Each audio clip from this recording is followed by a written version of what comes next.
how do we choose certain people, because there's 88,000 people in prison in the UK, and we can only support so many.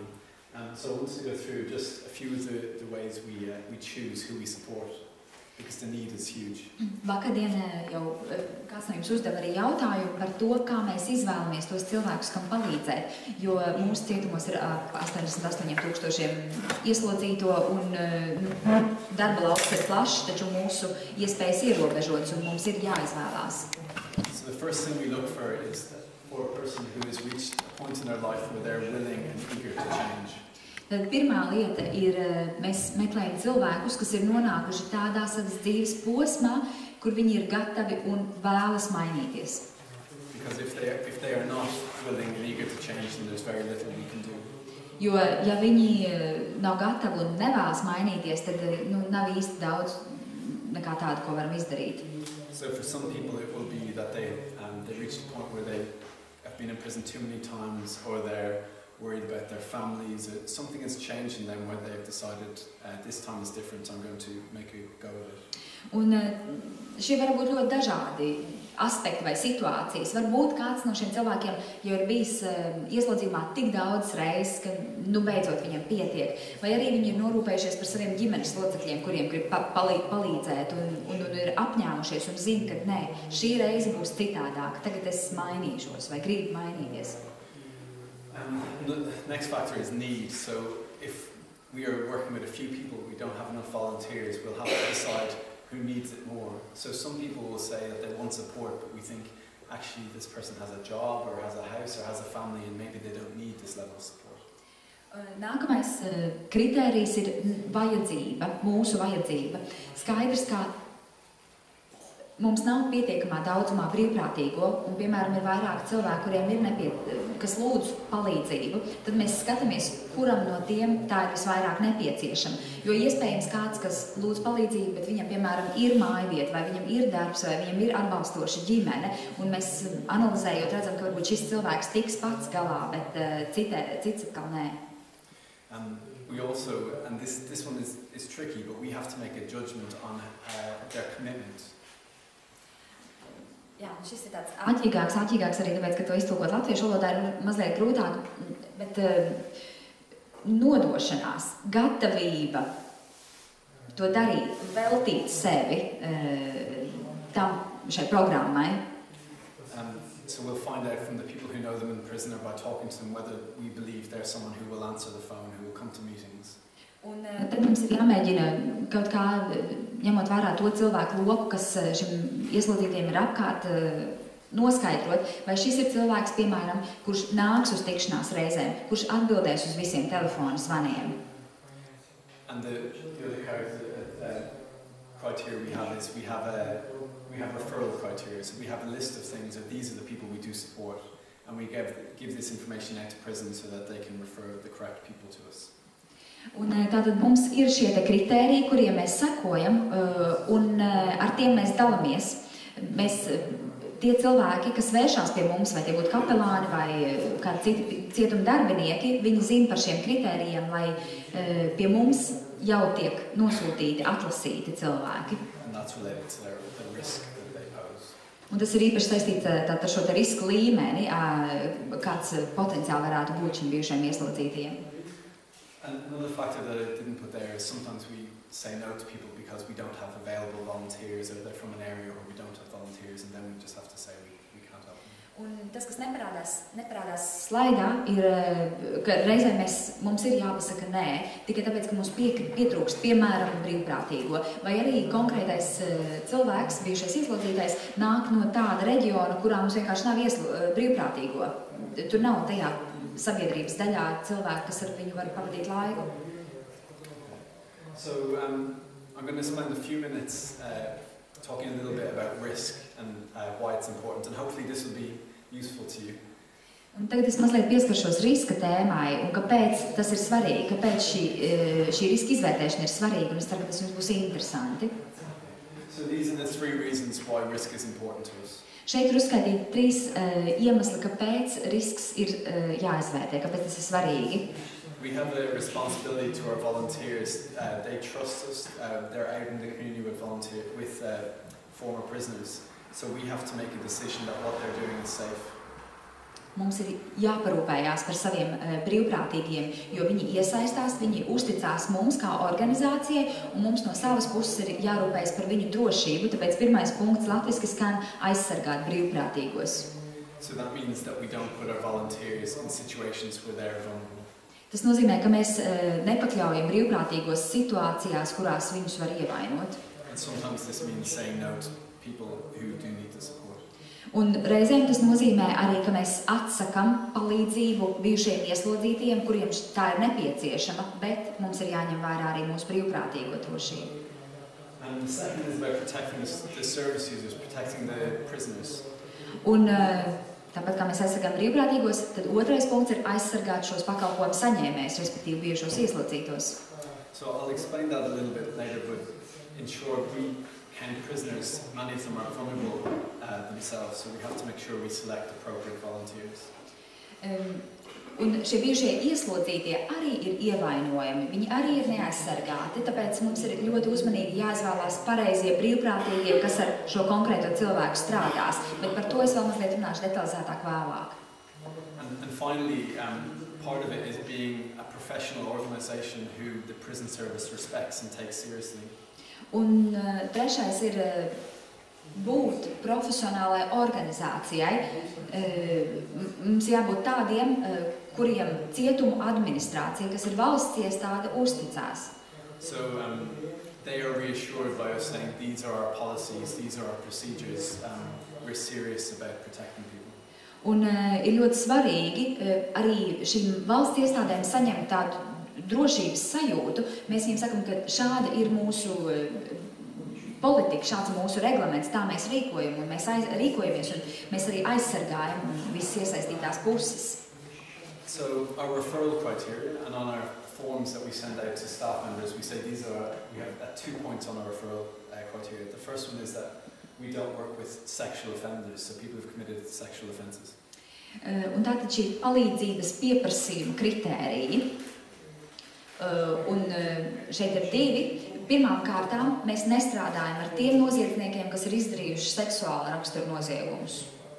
Although sexual offenders often are very vulnerable in the community and need a lot of support, they need a very different type of support than what we offer. Lai arī šie noziedznieki ir ļoti neaizsargāti, un viņiem ļoti ir nepieciešama palīdzība arī sabiedrībā, tad, kad viņi nonāk kopienā, bet tā palīdzība, kas ir nepieciešama viņiem, ir pilnīgi cita rakstura, ne tāda, ko mēs piedāvājam. Their needs are more complex. It involves working a lot more closely with the police. Un viņu vajadzības ir ļoti sarežģītas. Tas nozīmē, ka daudz ciešāk šeit būtu arī jāstrādā ar policiju kopā. So we made a decision earlier on that this program wouldn't work with sexual offenders. Un šī projekta ietvaros mēs jau pašos pirmsākumos nolēmām, ka viņi īsti nestrādās attiecībā uz seksuāliem noziedzniekiem, kas izdarījuši seksuālus pārkāpumus. There is an organization called Circles of Support and Accountability. Mums ir arī atsevišķa organizācija, kas saucās Atbalsta un atbildības loki. They come from Canada, from a church movement in Canada, where Christians were very worried about sexual offenders being brought back into the community. Šī organizācija un viņu kalpojums aizsākās Kanādā un bija tieši vērsta uz šiem seksuāliem noziedzniekiem un viņu atgriešanu sabiedrībā. So we work closely with them and we refer people to them. Mēs arī cieši strādājam ar viņiem kopā. Šīs organizācijas darbojās arī apvienotajā Karalistē un šos konkrētos noziedzniekus, bijušos ieslodzītos, mēs sūtam pie viņiem. The second criteria is that the risk of harm to volunteers is low. Un nākamais tātad palīdzības atlases vai palīdzības pieprasījuma kritērijas, kam mēs piešķirsim palīdzību, ir svarīgi, lai nodarījuma risks brīvprātīgajiem ir ļoti zems. Ir zems, bez ļoti patiesībā. So risk of harm is a technical term used by probation services in the UK. Nodarījuma risks, tas ir tehnisks termins, ko izmanto probācijas dienests apvienotajā Karalistē. Mums ir līdzīgs termins, nodarījuma risks? Jā, mums ir nevis nodēļ. Mēs principā ir tāds levels. Yeah, we have similar approximately. So probation, as I said yesterday, probation score people when they're coming out of prison based on how dangerous they are or how likely they are to commit violent offences.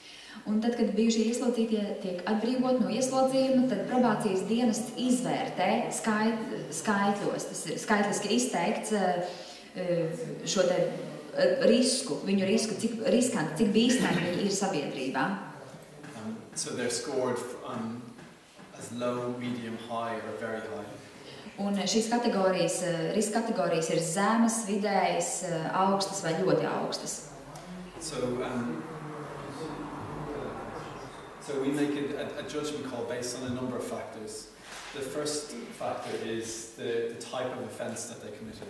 Un mēs pieņemam savu lēmumu balstoties uz vairākiem faktoriem. Tad pirmais no tiem ir nozieguma raksturs, kāds pārkāpējiem ir bijis. So in practice this usually means people who haven't committed violent crimes. Kas realitātē nozīmē, ka mēs izvēlamies cilvēkus, kas nav izdarījuši vardarbīgus noziegumus. Or if they committed violent crimes, it was in a particular context and perhaps a long time ago. Vai arī, ja tas tomēr ir bijis vardarbīgs noziegums, tas notika konkrētā kaut kādā kontekstā un situācijā vai arī ilgu laiku atpakaļ jau. The second one is that we speak to everyone who's involved in their support. Nākamais, mēs konsultējamies ar visiem, kas ir iesaistīti šī cilvēka atbalstīšanā. So we will speak to the chaplaincy staff, other prison staff, probation officers, drugs workers. Mēs runājam ar kapelāniem, ar citiem cietuma darbiniekiem, ar probācijas dienestu, ar sociālo darbinieku. And they will give us sometimes what we call soft information. Un tad viņi mums dod informāciju, tas, ko mēs reizēm nosaucam par maigo informāciju. So basically this means information that tells you a bit about their personality and how they act, not just what they've done. Kas nozīmē, ka šī ir informācija, kas nav faktuāla. Viņi neinformē mums par faktiem, bet vairāk stāsta par to, kāda cilvēka tie ir, kāda viņu raksturs, kāda viņu uzvedība. So for example, there's a woman who was referred to us who had committed manslaughter, which is she killed someone. Piemēram, viena sieviete, kas pie mums tika nosūtīta, viņa bija izdarījusi slepkavību. But we had heard from all the people who worked with her that her risk was low. Bet konsultējoties ar visiem citiem iesaistītajiem šajā procesā, mēs noskaidrojām, ka risks attiecībā uz šo sievieti bija ļoti zems. So this was her only violent offence. Šis bija viņas vienīgais vardarbīgais noziegums. She had been in jail for 15 years. 15 gadus viņa bija pavadījusi ieslodzījumā. And also in that time she had learned how to read and she had done qualifications. Un šajā laikā viņa bija iemācījusies lasīt, viņa bija iegūst kvalifikāciju. And her issue was related to substance use, drug use, which was no longer an issue. Un viņa bija bijusi atkarīga no narkotikām, bet tas vairs nebija aktuāli uz to brīdi. So in us meeting with her, we realized that even though her offence itself was severe, all of the other factors meant that her risk level was low. Un tiekoties ar viņu, mēs sapratām, ka lai arī viņas noziegums bija ļoti smags, tomēr risks strādāt ar viņu bija ļoti zems. So after that, we do an assessment. So usually me or someone else will go and spend 20 minutes or half an hour speaking to this person. Un tad mums ir jāizdara izvērtējums. Parasti tas nozīmē, ka kāds, piemēram, es dodās pie šī cilvēka konkrētā un kādas 20 minūtes pavada sarunā. And that combined with the other information gives us a good idea about whether this person would be suitable to work with volunteers. Un liekot kopā mūsu konkrēto sarunas pieredzi ar visu pārējo informācijas apjomu, kas ir mūsu rīcībā, ļauj mums pieņemt lēmumu par to, vai šis būtu īstais cilvēks, kam mēs piedāvājam savu palīdzību. And the final factor, which is very important, is the support that is waiting for them in the community. Un pēdējais svarīgais aspekts ir atbalsts, kas šos cilvēkus gaida kopienā. So an example of this might be someone who has mental illness. Piemērs šajā gadījumā cilvēks, kuram ir garīga slimība. And this might be related to their behaviour and would be a cause for concern. Un tas ir saistīts ar uzvedību. But if this person has a social work in the community or lots of different staff in the community and a robust plan for supporting them. Bet šim cilvēkam varbūt ir kāds sociāls darbs kopienā vai ir kaut kāda konkrēta sistēma, kurā viņš dzīvo, struktūras. So for example, having somewhere to live. Ir kaut kāds atbalsts struktūras, tad viņam ir kur dzīvot. If these conditions are all in place, then perhaps we'd feel this person, even though they're complex, we're confident with the volunteers supporting them because other people will take responsibility if things get complicated. Un ar šiem cilvēkiem, lai arī viņi pašu strādāt ar viņiem ir sarežģīti, bet ir šis vēl papildu atbalsta tīkls, tad mēs redzam, ka varbūt ir vērts arī brīvprātīgiem ar viņiem strādāt, jo ja kaut kas notiek, tad ir citi, kas vēl pārņem šo procesu tālāk. So this might mean if we're concerned about someone, we might have an action plan to say, if you notice changes in their behaviour or anything that makes you anxious, here are a list of numbers you can call. Piemēram, ja kontaktēties ar šo cilvēku, jūs redzat, ka viņa uzvedība mainās, vai ir kaut kas, kas jums rada bažas vai satraukumu, šeit ir konkrētie telefoni, uz kuriem tajā situācijās var zvanīt. So this part is difficult because we have to have a different attitude to how we have in much of our other work. Un šeit jāsaka, šī daļa ir tiešām grūta savā ziņā, jo mums vajadzīga ir cita attieksme salīdzinot ar mūsu pārējām organizācijas darbībām. Because the core of this work is we believe people can change. Jo šī darba sirdī, šī kalpojuma centrā ir tas, ka mēs ticam, ka cilvēki var mainīties. But also we know that evidence would show that their past behaviour is the best indicator of future behaviour. Bet jāsaka, taisnība ir arī tajā, ka cilvēku agrākā pagātnes uzvedība ir vislabākā liecība vai indikators tam, kā viņi uzvedīsies nākotnē. So these are a list of offences that we would be very afraid of if we saw. Un šeit ir uzskaitīti tie pārkāpumi, par kuriem mēs būtu satraukti, ja ar šādiem cilvēkiem mums būtu jāsastopās. Tas ir arī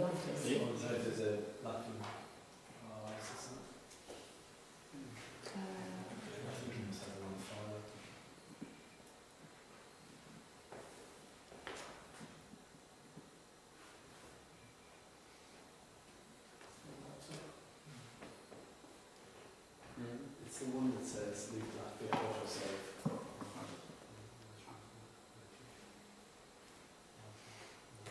Let me just.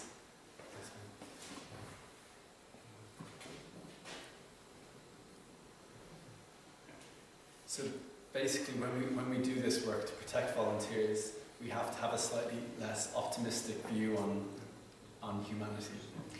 Un tad, kad mēs strādājam savā kalpojumā, tad un analizējam citu starpā arī šos noziegumus, ko bijuši ieslodzītie ir izdarījuši, paturot prātā, ka mums ir jāaizsargā brīvprātīgie, tad mums uz pasauli ir jāskatās bez rozā brillēm, respektīvi, ne pārāk optimistiski, bet realistiski.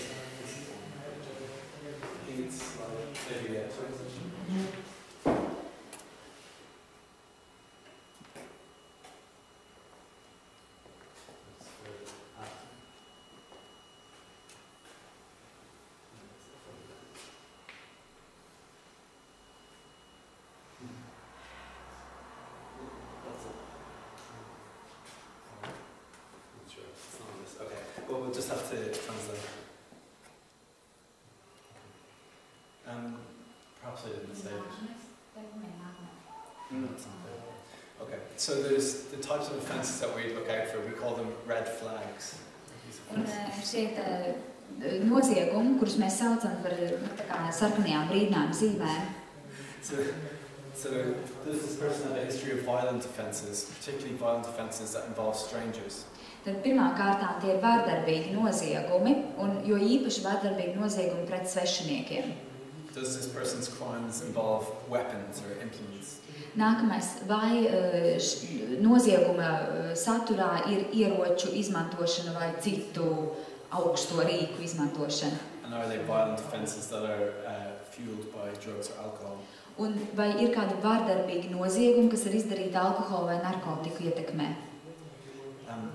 Offences that may not be that serious to outsiders, but that include things like harassment or stalking.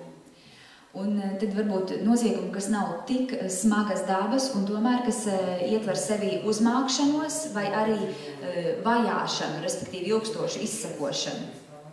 That would be a big concern to us if they had. Un šāda veida noziegumi arī mums radītu ļoti lielas bažas. And also the last one is robbery offences. Un pēdējais punkts ir laupīšana. So robbery is a technical term as well, which is basically theft with aggression. Laupīšana šī gadījumā ir tehnisks termins, kas nozīmē zādzība ar agresīvu rīcību. So it's the difference between taking a person, a chair, or threatening someone and then taking their purse. Jo ir atšķirības tajā, vai cilvēkam vienkārši tiek nozagts maks, vai no sākuma viņam tiek draudēts ar ieroci un tad nozagt makts. So the scores that probation come up with, they're based on these factors such as this, because they're people with these types of offences are statistically more likely to commit them in the future. Un arī probācijas veiktie novērojumi liecina, ka cilvēki, kas ir izdarījuši šāda veida vai šāda rakstura noziegumus, viņu varbūtība, ka viņi atkārtos noziegumus, ir lielāka. They also combine them with factors such as what age were they when they committed their first offence. Analizējot visu šo bildi kopumā, tiek kombinēti dažādi aspekti, un, piemēram, analizēts tas, kāds bija cilvēka vecums, kad viņš izdarīja noziegumu. And how likely they were to attend meetings with probation or court meetings. Un kāda ir cilvēka rīcība attiecībā uz tiesas sēžu apmeklēšanu vai tikšanās ar probācijas dienas pārstāvjiem. So, in summary, we rely a lot on other people's information combined with our own judgment.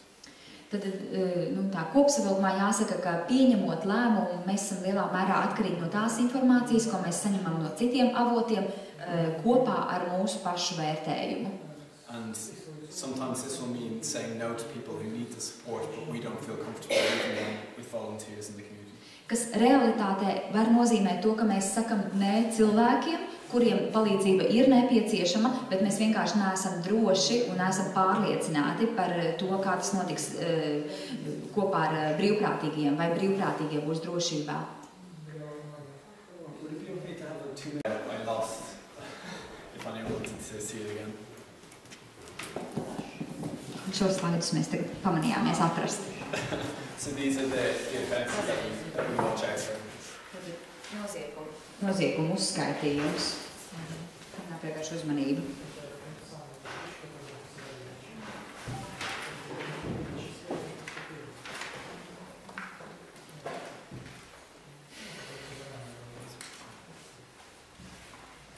I think I might have mentioned this before.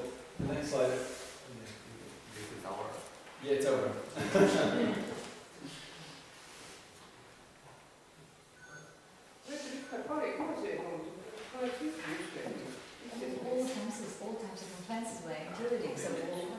Yeah, most of the people we work with, so there's someone who I met last week in prison who had been in prison 17 or 18 times, but he had not committed violent crimes. They're usually thefts related to shoplifting.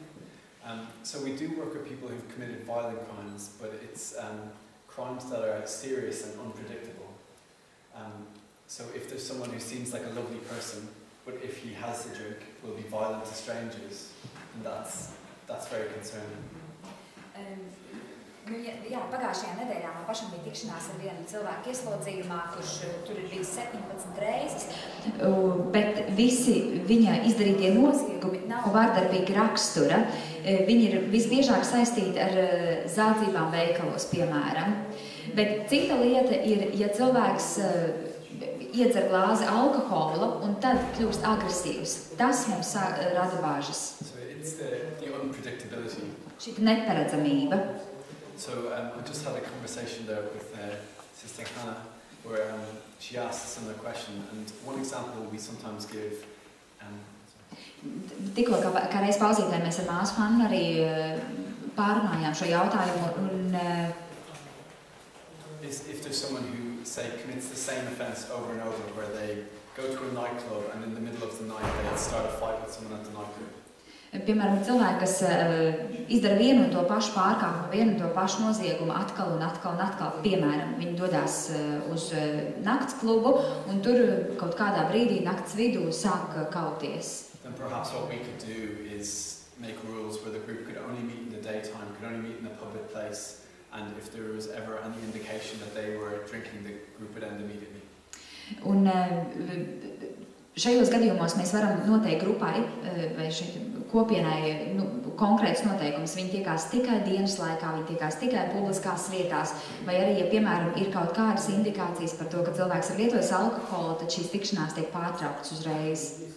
So if it's possible that we can control the environment to reduce the risk, then perhaps we can work. Un iespējams, ja mēs varam kontrolēt apkārtējo vidi, kurā notiek šīs tikšanās un tādējādi samazināt risku, tad ir iespēja. Many of our men that we've worked with have a history of domestic violence. Daudz no vīriešiem, ar kuriem mēs strādājām, vai daudz no cilvēkiem ir pieredze.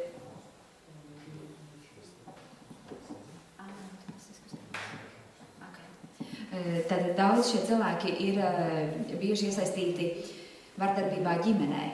So this is obviously a very serious crime. Un tas ir ļoti nopietns noziegums. However, it always happens it can always happen in a very particular context. Bet tas var notikt tikai ļoti konkrētā kontekstā. So their probation officer, the people who know them, might say the chance of them harming someone in the community who isn't related to them is actually very low. Kas nozīmē, ka probācijas cilvēki var diezgan droši teikt, ka varbūtība, ka šis cilvēks izdarīs kādu noziegumu publiskā vietā, kur ir citi cilvēki, ir ļoti, ļoti zema. Risks ir zems. So unless someone's history is very extreme, we will always look to see if there's an option. Ja vien nav runa par ļoti ekstremālu, smagu pieredzi nozieguma izdarīšanā, mēs vienmēr analizējam situāciju un skatāmies, vai tomēr ir kāda iespēja. But for example, someone who has a history of running up and robbing bags and shoving people who they don't know, if they've done this all their life, then maybe we think there's a good chance that they will steal something from the volunteer. Bet, piemēram, ja cilvēkam ir jau tāda bagātīga pieredze, kurā viņš ir apzadzis svešiniekus un tiešām lielā apjomā, tad tomēr mums ir jāizvērtē varbūtība, ka viņš apzags atkal vēl kādu pārāk lielu. So it's a judgment call and we take a lot of advice. Tāpēc mums ir jāpieņem saprātīgs lēmums, un tāpēc mēs arī konsultējamies. So I want to talk a little bit about where in the prison we get our referrals from. Tagad es gribēju mazliet pastāstīt par to, no kurām struktūrām mēs saņemam palīdzības pieprasījumus, vai kādā veidā mēs saņemam šos te lūgumus pēc palīdzības. So when Basic Caring Community started, we worked only from chaplaincies.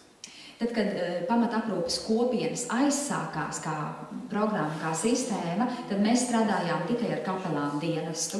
So the chaplains would meet people in their day-to-day work who they saw were vulnerable or needed support and would direct them to us. Kapelāni ikdienā tikās un strādāja ar šiem cilvēkiem, un viņi redzēja, identificēja tos, kuriem tiešām ir nepieciešama palīdzība, un tālāk novirzīja viņus pie mums. But as time went on and we had more volunteers, we looked for referrals from other places. Bet laikam ejot, mūsu rīcībā bija vairāk brīvprātīgo, tāpēc mēs sākām izmantot vairākus avotus. So another way is through people referring themselves. Viens no variantiem ir, ka cilvēki paši piesakās palīdzībai. So we put up posters in the prison, we give out leaflets. Cietumos ir mūsu plakāti un bukleti. Also, we work a lot with the families of prisoners, so sometimes families will get in touch to say they're worried about a son or a nephew or a partner who's coming out who could do with support. Mēs ļoti daudz strādājam arī ar ģimenēm, un arī ģimenes vēršas pie mums un ar lūgumu pēc palīdzības, piemēram, zinot, ka viņu tur dēls vai māsas dēls, brāļa dēls nāks laukā no cietuma vai partners, un kuram varētu būt nepieciešama palīdzība.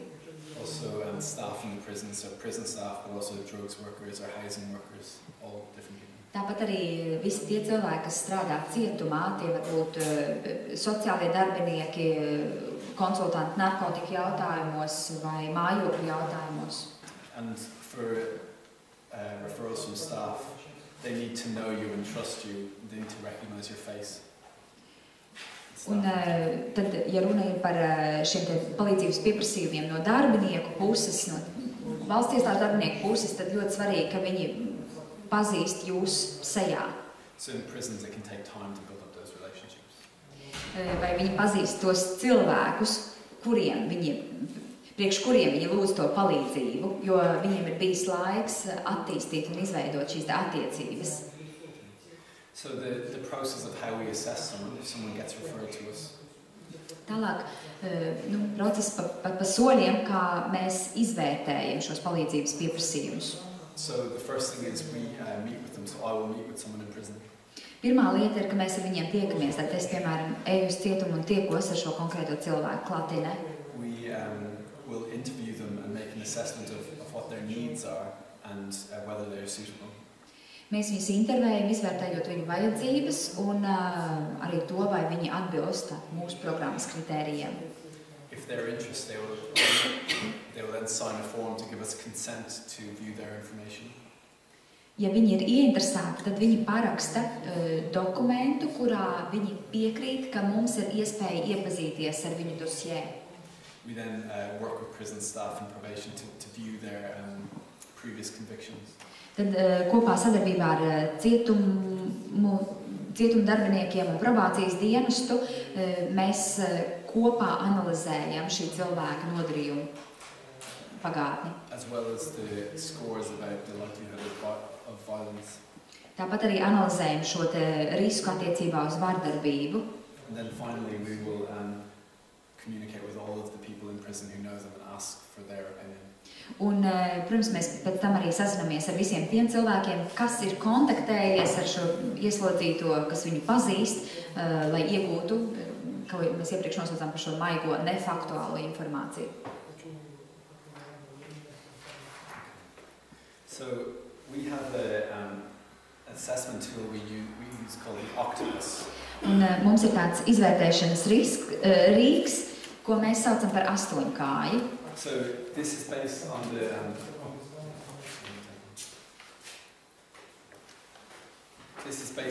7 pathways that we discussed earlier. Šis rīks balstās tajos 7 soļos, par ko mēs runājām iepriekš. So we discuss all of the different areas: accommodation, family, drug and alcohol, and the man or woman will give themselves a score about how well placed or badly placed they are on this issue. Un šeit mēs runājam par visiem aspektiem, ko mēs jau iepriekš pieminējām: ģimene, draugi, narkotikas, alkohols, un cilvēks attiecīgi ieliek sev atzīmi, kāda tad ir tā viņa situācija un kāda tie izaicinājumi, ar ko viņš sastopās. So what I would like you all to do is to take a few minutes and to complete this form for yourself. So imagine you are the prisoner, and this is private, so please don't share it. Un tagad es došu uzdevumu jums un lūkšu jūs visus aizpildīt šo te anketu par sevi. Iedomājieties, ka jūs esat ieslodzītais, bijušais ieslodzītais, un jums ir jāizvērtē sava šīta situācija. Tas ir pilnīgi individuāls darbs, jums nevienam rezultāts nav jārāda. So an example might be if you're in good health, but you want to give up smoking or to drink less, maybe you don't give yourself a perfect score. And perfect is 1 of 5. 5 is perfect. Un, kā piemērs šeit varētu būt veselības šī tabuliņa. Ja jums ir, ja jūs smēķējat un jūs gribat atmest smēķēšanu vai samazināt alkohola patēriņu ikdienā, varbūt tad nelieciet sev augstāko atzīmi, labāko atzīmi, kas ir 5, bet, attiecīgi zemāku. And you can also give yourself a smiley face or a sad face. Un jūs redzat, ka aiz cipara 5 jūs tālāk varat arī sev ielikt sēņu, un sēņu tulkojumi ir apakšā. Ja? Vai jūs liekat ar smaidiņu, pirmā ir ļoti laimīgs, tālāk laimīgs, tad ir ok, un tad ir bēdīgs un ļoti bēdīgs. That's optional. Bet tas ir izvēles jautājums. So, if I explain, if we met a man who was going to be homeless, was very worried, he might say his score for accommodation is 1. Piemēram, ja mēs satiekamies ar cilvēku, kas ir bezpajumtnieks, un šajā aspektā viņam ir ļoti liela izaicinājuma, tad te viņš ieliktu sev viennieku, tātad zemāko novērtējumu. But if he was coming out to his own flat, he had no rent issues, then he might say this is a 5. Bet, ja cilvēkam, piemēram, ir savs dzīvoklis, viņam nav nepieciešams īrēt mājvietu, tad viņš droši vien ielikt sev 5, jo tā nav problēma. And part of the reason I'm asking you to do this is sometimes we forget that we are asking very personal information from the people we work with. Un kāpēc es aicinu jūs to aizpildīt par sevi, lai mēs paši saprotam, ka tas, ko mēs, tos jautājumus, ko mēs uzdodam bijušiem ieslodzītiem, viņi ļoti privātas dabas. Tā ir ļoti personīga informācija, ar kuru mēs gribam, lai viņš dalās.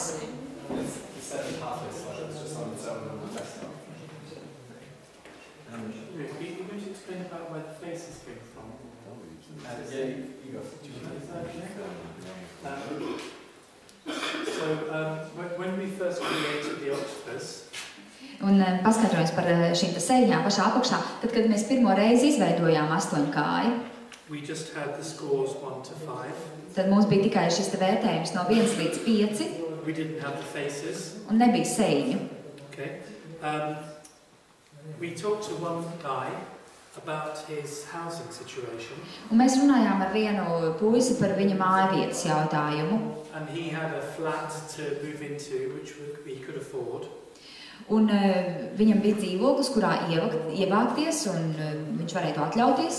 So that was a 5. Everything was good. Un tas bija 5, viss kārtībā. And then we asked him how he felt. Un tad mēs jautājām, bet kā viņš par to jūtās? And he said, terrible. Un viņš teica briesmīgi. Okay, and we asked him why. Kāpēc? Because all of his friends were still on the street, and he was in a flat on his own, and he was lonely. Un viņš teica, tāpēc, ka visi viņa draugi joprojām ir uz ielas, viņi ir bezpajumtnieki. Tāpat laikā viņam, vienam pašam, ir vesels dzīvoklis, un bez tam viņš jūtas vientuļš. So then we put the faces on, so the guys who, some of our guys can't read or write very well. Un tāpēc mēs mūsu 8 kājī parādījās sēņas, jo, piemēram, ir arī cilvēki, kas nepārāk labi lasa vai raksta. So that we weren't just asking the utilitarian questions, but also asking people how they were feeling inside. Un rezultātā mēs neprasītu viņiem tikai tādus sadzīvisku raksturu, neuzdot sadzīvisku raksturu jautājumus, bet mēs pievērstos arī tam, kā viņi jūtās sirdī. Because we know, certainly in England, a lot of people who become homeless, we can rehouse them, but then they often become homeless again if they are lonely, if they are on their own. Jo apvienotajā karalistē mums ir daudz gadījumu, kad cilvēki ir bijuši bezpajumtnieki, viņiem tiek atrasta mājvieta, viņiem ir kur dzīvot, bet pēc kāda laika viņi atkal nonāk uz ielas, jo viņi jūtās pārāk vientuļi. And the only other thing to say, the reason this is useful for us. Un kāpēc šī anketa mums ir noderīga? It gives you background about what life will be like for this person after prison. Protams, tas dod, ieskatu tajā, kāda būs šī cilvēka dzīve pēc ieslodzījuma. And a very simple visual explanation of where they need the most support. Un tīri vizuāli, ļoti vienkāršā un skaidrā veidā ir redzams, kurā kategorijā viņam atbalsts ir nepieciešams vislielākais. So do people want to take maybe 2 or 3 minutes to 2-3 minūtes, lai jūs katrs varat aizpildīt. Un jautājums no manis, vai jums vajag iztulkot, kura sadaļa nozīmē ko? Just translate. Tātad šīs atbildes īstenībā visas ir uzskaitītas šajos 7 soļos. Un ja mēs sākam...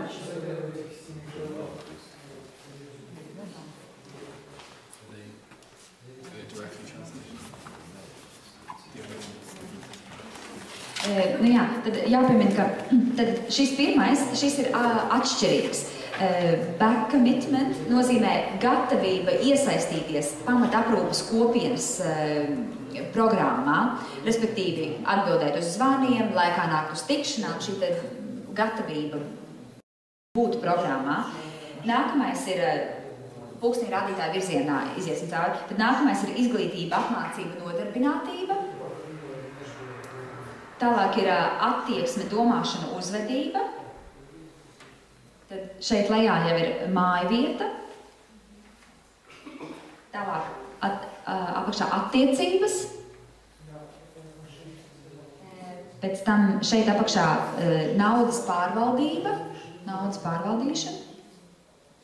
Finanses, respektīvi. Tālāk uz augšu veselība. Un pēdējais narkotikas alkohols.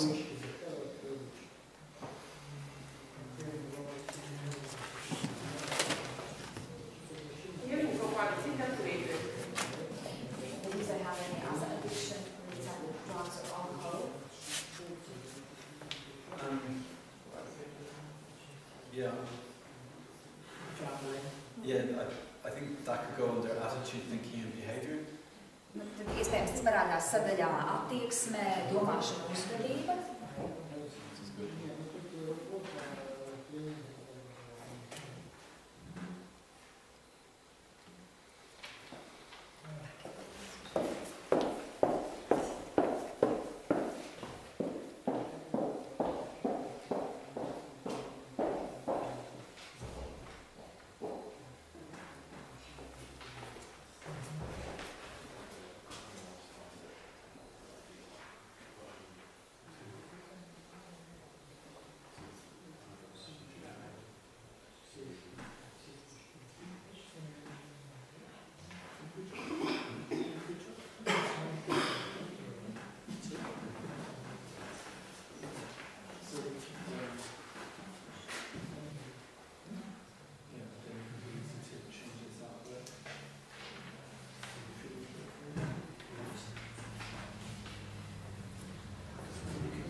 Hopefully that was useful.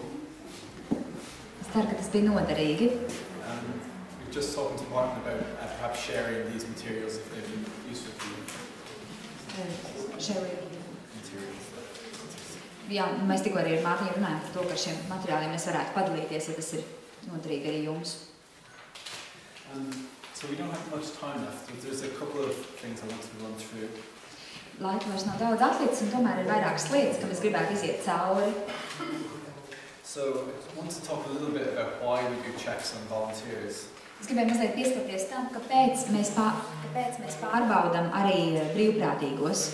I realize that you may not have the same system as we have for doing background checks. Es saprotu, ka jums varbūt nav tieši tāda pati šī sistēma, kā iegūt informāciju par cilvēku iepriekšējo darbību no reģistriem un tam līdzīgi. We treat the prisoners we work with as vulnerable adults. Pret cietumniekiem mēs attiecamies kā pret ievainojumiem, neaizsargātiem pieaugušajiem. So vulnerable adults is a term we use in social work in the UK to talk about people who are at risk of abuse. Neaizsargāt pieaugušie, šis ir termins, ko mēs izmantojam sociālajā darbā apvienotajā karalistē. Un ir diezgan liela varbūtība, ka šos cilvēkus ļaunprātīgi izmanto, vai viņi kādu ļaunprātīgi izmanto. Vai arī cilvēki, kuriem sabiedrībā ir vajadzīga papildu palīdzība. So people with histories of mental ill health or drug or alcohol use.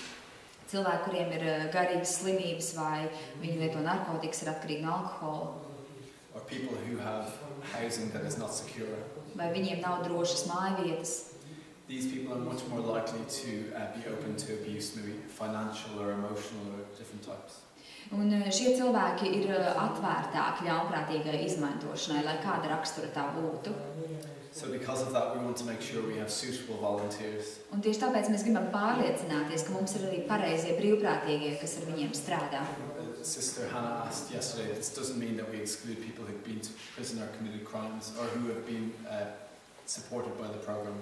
Un vakardien māsa Hanna arī uzdeva jautājumu, un tas nenozīmē, ka mēs pilnībā izslēdzam no brīvprātīgo kandidātu vidus tos, kas paši ir piedzīvojuši vai izdarījuši kādus noziegumus vai gājuši cauri un saņēmuši palīdzību mūsu programmas ietveros. If a volunteer, we found that they had a history of abusing people, perhaps financially, emotionally, or harassing people. Bet, un tomēr, ja mēs uzzinām, ka šie cilvēki ir kaut kādā veidā finansiāli vai citādā veidā ļaunprātīgi izmantojuši savus līdzcilvēkus, or of committing violent crimes, especially recently, vai arī nesenā pagātnē izdarījuši vardarbīgus noziegumus, then that would be a cause for concern. Tad tas tomēr ir avots bažām, pamats bažām. Many of our volunteers have committed crimes, but they were in the past. Daudz no mūsu brīvprātīgajiem tik tiešām viņu pagātnē ir kāds noziegums, un tomēr tas ir bijis senā pagātnē.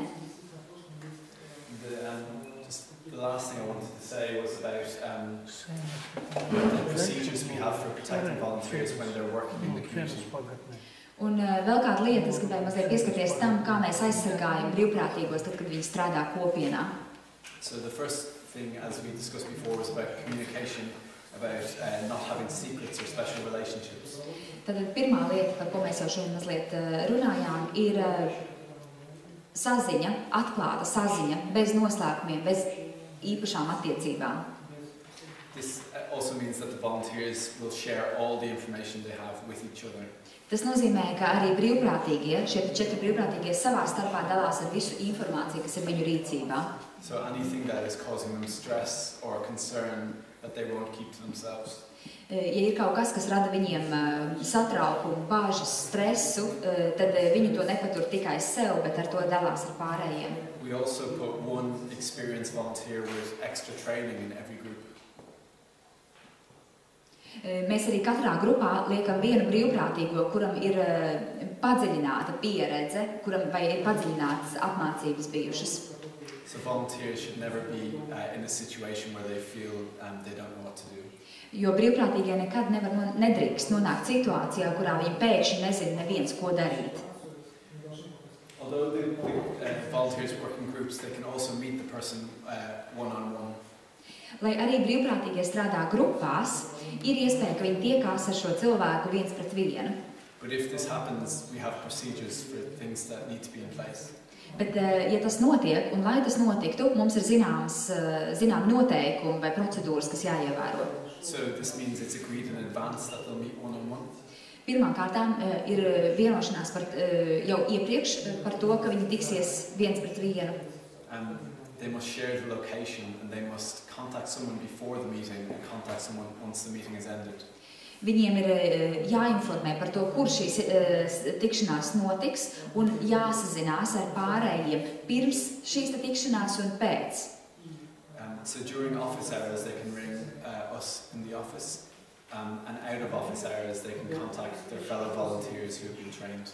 Darba laikā, tad oficiālajā darba laikā viņi var sazināties ar mums birojā, informēt mūs.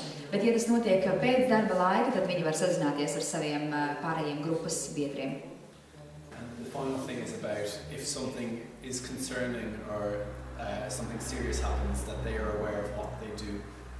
Un pēdējais punkts, ja notiek kaut kas neparedzēts, satraucošs, tad viņiem ir jāapzinās, ko viņi dara. So we have an emergency number covered by managers in PACT.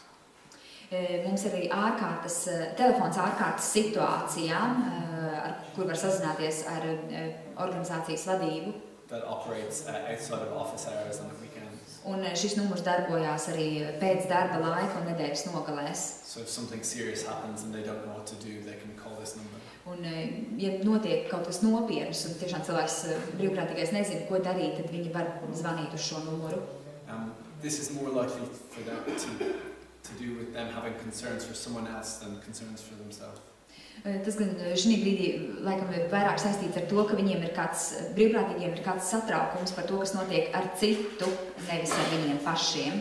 So if they think the person they're supporting or a child or somebody else is in danger. Piemēram, ja viņi domā, ka tas cilvēks, bijušais ieslodzītais, ar ko viņi strādā, ir briesmās, vai kāds bērns ir briesmās, tad viņi izmanto šo numuru. As well as that, if there is someone who has special needs, then we put in an action plan for how to deal with this. Vai arī, ja kāds cilvēks, kuram ir īpašas vajadzības, arī tad šādām situācijām mums ir savs rīcības plāns. So that might be an out of hours number for mental health worker or for probation team. Un šeit varētu būt iespēja izmantot telefonu numuru, sazināties ar probācijas dienesta darbinieku vai ar cilvēku, kas strādā ir eksperts garīgās slimībās. So that was the end of the presentation. I realized a lot of it was very specific to what we do, but I hope it was useful. Tas arī tā kā ir manas prezentācijas beigas, un es sapratu šobrīd, ka daudz bija ļoti specifiskas, detalizētas informācijas, bet tas ir tas, ko mēs darām, un es ceru, ka tas jums bija interesanti un noderīgi. I think we have a few minutes for questions. Bet man liekas, ka mums arī ir laiks jautājumiem, ko mēs varam atvēlēt. Man ir jautājums varbūt par šūcēm, bet, ja paiet 3 mēneši, tas cilvēks, man meklē no kontaktu ar brīvprātību. Those 3 months end one day, and still this ex-offender is looking for contact with the volunteer. Yeah.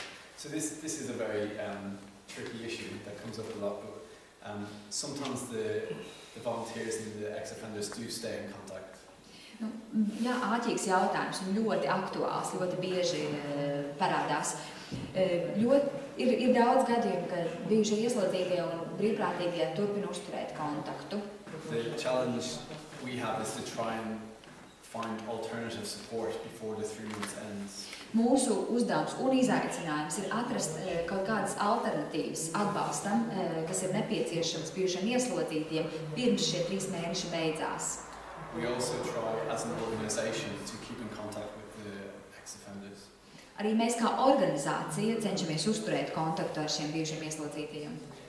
But practically speaking, the volunteers' phones will not be usable when they're not in the group. Bet tīri praktiski šie telefoni, pa kuru viņi sazinājās, viņi vairs nebūs izmantojami pēc šīs 3 mēnešu programmas. There have been some occasions where people have refused to stop contact. On which side? From the volunteers. Ir bijuši gadījumi, kad cilvēki atsakās pārtraukt šīs attiecības ar šo kontaktu, varbūt no abām pusēm, bet īpaši no brīvprātīgo puses. So the final thing we can do in this case is to say you're no longer operating as part of basic caring communities and we can't support you anymore. Pēdējais, ko mēs varam viņiem, vai vienīgais, ko mēs viņiem tad varam pateikt, ka jūs vairāk nedarbojaties kā pamataprūpes kopienas cilvēks, un mēs kā organizācija vairs nevaram jūs atbalstīt šajā procesā. But also we try to be flexible that if someone has a crisis situation or any reason that comes up, the volunteers can prolong the support by a few weeks. Bet mēs, protams, cenšamies arī būt elastīgi, un ja ir kāda īpaša apstākļa, un tiešām šī palīdzība ir nepieciešama, tad grupas darbs var turpināties kādas dažas nedēļas arī ilgāk. But it's always difficult. Well, not always, but for some groups they end very naturally, but for some groups the 3 months ending is difficult. Ir grupas, kuras tiešām savu darbību pēc šiem 3 mēnešiem veic ļoti dabiskā ceļā, un tāpat laikā ir arī citas, kurām to izdarīt ir ļoti grūti. Вы сказали там, что человек, который находится еще в заключении, просит о помощи, вы собираете информацию, тогда принимаете решение оказать ему помощь или отказать. А что может быть послужить тому, что вы откажете заключенному в помощи?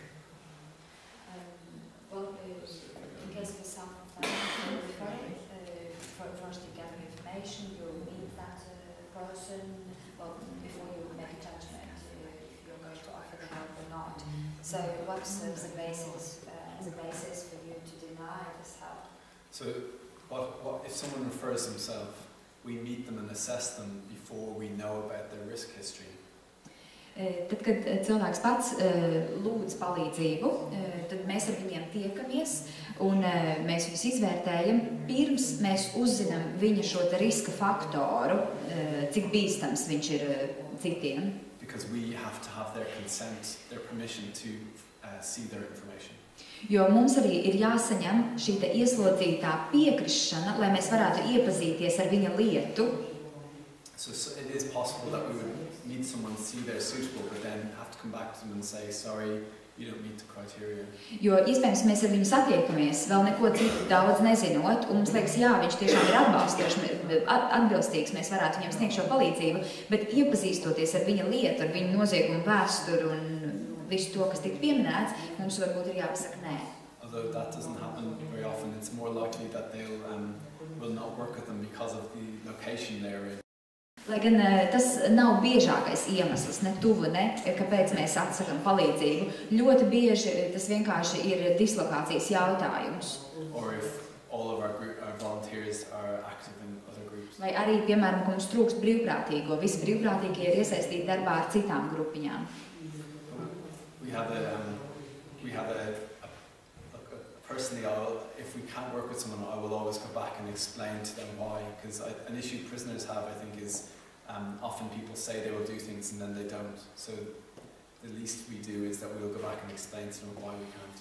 Bet, vismaz viena lieta, ko mēs noteikti arī šādos gadījumos darām, ka mēs es eju pie šī ieslodzītā un viņam arī izskaidroju situāciju, ka mēs nevaram sniegt palīdzību un kāpēc.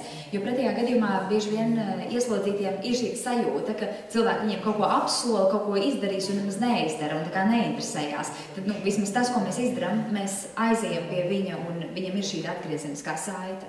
And if that's the case, to try and find someone else who can provide a service. Un, ja ir iespējams, tad varbūt mēs arī skatāmies, vai mēs varam atrast kādu citu, kas viņam piedāvā kādu palīdzību.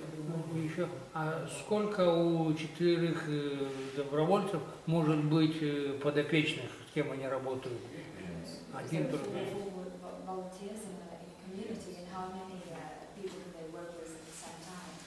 So usually only one person at a time, but sometimes when we have a referral, we will ask one volunteer or we'll ask if anyone has extra time.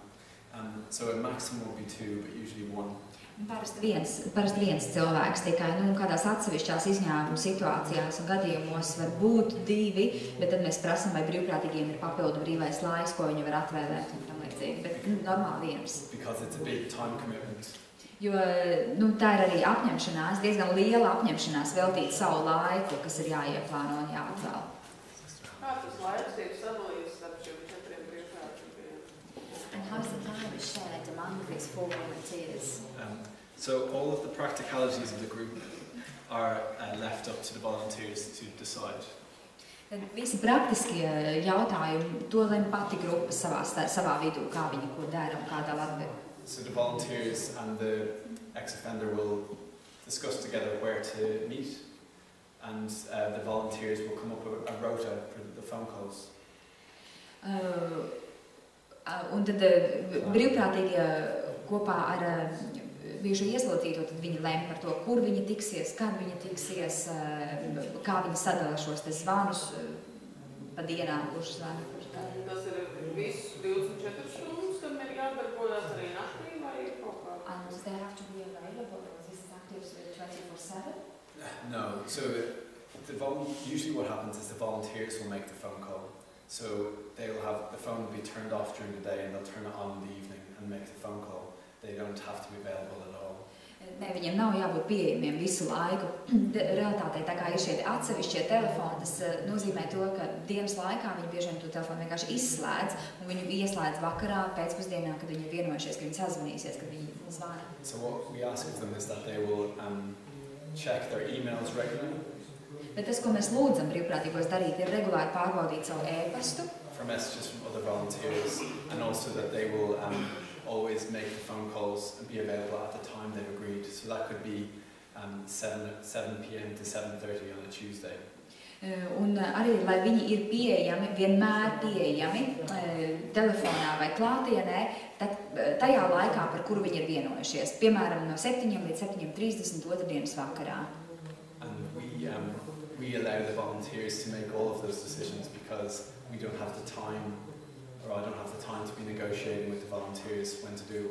We say, we trust you to sort this out yourself.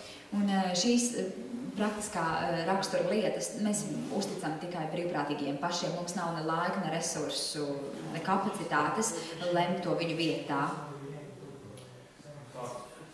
Tikšanās vietas, kur tas biežāk notiek šīs tikšanās, vai brīvi izraudzītas, vai kaut kāds publiskas organizācijas telpas. So they're usually cafe shops near bus stations or train stations. Visbiežāk kafejnīcas, staciju vai autoostu tūmā. Yeah. So public places. Publiskas vietas.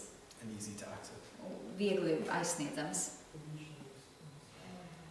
And often they're close to where the person lives, but not very close. So easy for the volunteers and for everyone to access, but not on the same street as someone lives. Tas bieži vien ir ļoti tuvu dzīves vietai, bet ne pārāk tuvu. Tā, lai ir viegli aizsniegt vietu, viegli tur nokļūt gan brīvprātīgajiem, gan attiecīgajiem klientam, bet ne uz tās pašas ielas vai kaimiņos. And also the volunteers can give their preferences for where they'd like to work. So some people only want to work near where they live, but some people don't want to work near where they live. Un brīvprātīgie paši var, protams, lemt un izvēlēties. Ir cilvēki, kas grib strādāt tuvumā, savas dzīves vietas tuvumā, un citi tieši pretēji. Насколько часто прерывают вот эти рабочие отношения те, кто просил помощи, включенных? До конца 3 месяцев, да? Да, насколько часто, в неделю-две, и потом, надоело. How often do you have the cases when ex-offenders stop participating in this program in the middle of it, like, or just a few weeks, they go to the meetings and they say, oh, I don't need it anymore? A lot. Daudz. So about just over half of the programs will end at 12 weeks. Aptuveni puse, varbūt mazliet vairāk kā puse šo te darbu grupu veiks savu darbu tiešām pēc 3 mēnešiem. About another quarter will go to almost 12 weeks. Ceturtā daļa gandrīz 3 mēnešus. And about a quarter end within a week or two, very quickly. Un ceturtā daļa beidzās pēc nedēļas 2. So it's worth saying sometimes that that's because the guy says he's okay and it's thank you. So some of the times that the project doesn't work can be for positive reasons. Un kāda ir iemesli, dažreiz tie ir pozitīvi. So we had someone who told after a month or so he got a full-time job and said he didn't have time and felt he was now in a good enough place that he didn't need the support. Ir bijis konkrēts gadījums, kur cilvēks pēc mēneša atrod pilnas slodzes darbu, un viņš ir gana noslogots, un viņam vairāk nav tik daudz brīvā darba, un viņš jūtas arī pietiekami droši un stabili, un viņš saka paldies. We had someone else who felt that he'd been rejected by his family and with no one to talk to and nowhere to live. But when he came out of prison, his family embraced him. So within a few weeks he thought, I don't actually need the support as much as I thought. Piemēram, pirms atbrīvošanas cilvēks saka, ka ģimene no viņa ir novērsusies un viņam nav šīs atbalsta tīkla sabiedrībā un viņam ir vajadzīga palīdzība, bet iznākot no cietuma izrādās, ka ģimene viņu ar prieku atkal ir uzņēmusi un viņš redz, ka viņam šī papildu palīdzība nemaz tik ļoti nepieciešama vairs nav. So maybe it's worth saying that the group is very helpful because if it does break down and the guy doesn't engage, the group can still meet and then be available for the next person and they can support one another. Bet, protams, pat ja šī grupa izjūg un konkrētiem klientam vairāk nav nepieciešama šī palīdzība, iespējams, grupa var turpināt tikties, lai atbalstītu viens otru, ja tas ir nepieciešams, vai arī beigās viņi ir cita cilvēka rīcībā, viņi var palīdzēt kādam citam atkal, kuram ir nepieciešama palīdzība. And the group support each other quite a lot. Often with new volunteers, they'll find it very upsetting or disappointing that the group didn't work. And the role Un šeit grupai, brīvprātīgo grupas iekšienē ir ļoti svarīgs šis savstarpējais atbalsts, jo bieži vien, piemēram, ir kādi jaunie brīvprātīgie, kas ir iesaistījušies kalpojumā, un viņi ļoti pārdzīvo, ka kaut kas nav izdevies. And the role then of the experienced volunteers is to encourage and to remind them that sometimes some stories are, sometimes it works out and sometimes it doesn't. Un tad pieredzējušo brīvprātīgo uzdevums ir attiecīgi, vest uz priekšu, stiprināt, iedrošināt šos jaunākos savus brāļus un māsas, ka viss tomēr ir iespējams, bet ir gadījumi, kad vienkārši šis neizdodās, kad tas nestrādā. Do the volunteer groups work together more than one time, or are you changing the groups every time? We try to change them every time, so the idea is that the community is new for everyone, so it's not the prisoner coming into a group of 4 friends, but Jautājums bija par to, vai šie 4 brīvprātīgie, vai tie vienmēr ir vieni un tie paši, kas strādā katru reizi kopā, vai viņi mainās. Atbild, ja viņi mainās, jo svarīgi ir šī ideja par to, ka kopiena, kas tagad ir izveidojusies 4+1, ka viņa ir jauna pilnīgi visiem tās dalībniekiem. Nevis, ka šis bijušais ieslodzītājs ir pēkšņi nonācis 4 labu draugu kompānijā. But the reality is people who live in roughly the same area will end up being in multiple groups together. Bet realitāte ir realitāte, un bieži vien tie cilvēki, kas vienkārši dzīvo tuvumā viens otram, tad viņi arī vairāk kārt var tikties šajās grupās. Although we do select the groups to be a good mix, so if there is a group with one person who's a very big, loud personality, is very challenging, it's really good, but a group with 2 or 3 or 4 of those people is not good. Lai arī, protams, mēs ļoti cenšamies nodrošināt līdzsvaru grupā.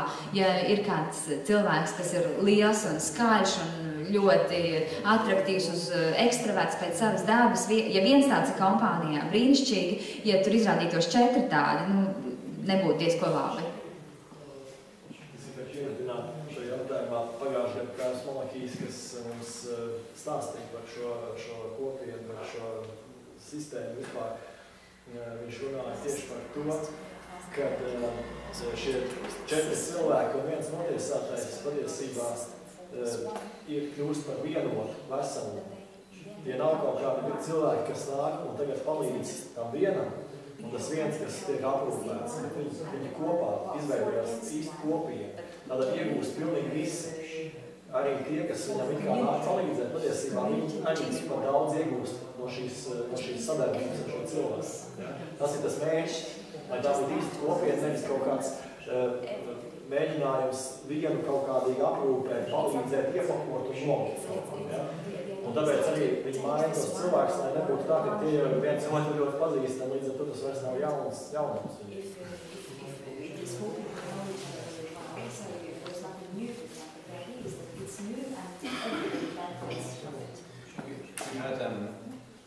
We had some research done into back by some academics.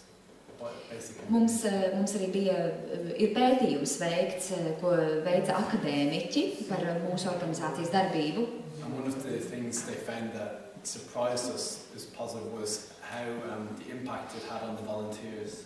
Tad viņi īpaši pētīja pamataprūpes kopienu darbību, un viens no tādiem pārsteidzošiem secinājumiem bija tas, ko šī pamataprūpes kopienu darbība, kā viņa ietekmē pašus brīvprātīgos. So the volunteers felt they learned lots of new skills, but also that it impacted on their faith. Un brīvprātīgie liecināja par to, ka viņi ir apguvuši ļoti daudz jaunas prasmes, bet ka tas ir ietekmējis ne tikai viņu prasmes, bet arī ticības ceļu. And also that they learned new things about themselves. Viņi uzzināja daudz ko jaunu paši par sevi beigās. Like Martin said, we have 4 volunteers, but also the person we are supporting is a volunteer. Un, kā jau Mārtiņš teica, jā, mums ir 4 brīvprātīgie, bet arī šis cilvēks, kas saņem atbalstu, viņš arī ir brīvprātīgais. And they are an equal member of the group where there is no hierarchy. Un šajā grupā nav hierarhijas, visi ir vienlīdz pilntiesīgi grupas biedri. Even though the group exists for their benefit. Lai arī grupa it kā ir izveidota, ar mērķi palīdzēt šim te vienam. Kā notiek šo rezultātu apzināšanu pēc šiem 3 mēnešiem? Viņi kaut kāds sapūs kopēji, viņi atskaitās šajā organizācijā, kas ir noticis. So, how do you learn about the results of these 3 months? Do they, in a way, report to the organization? What's going on? So,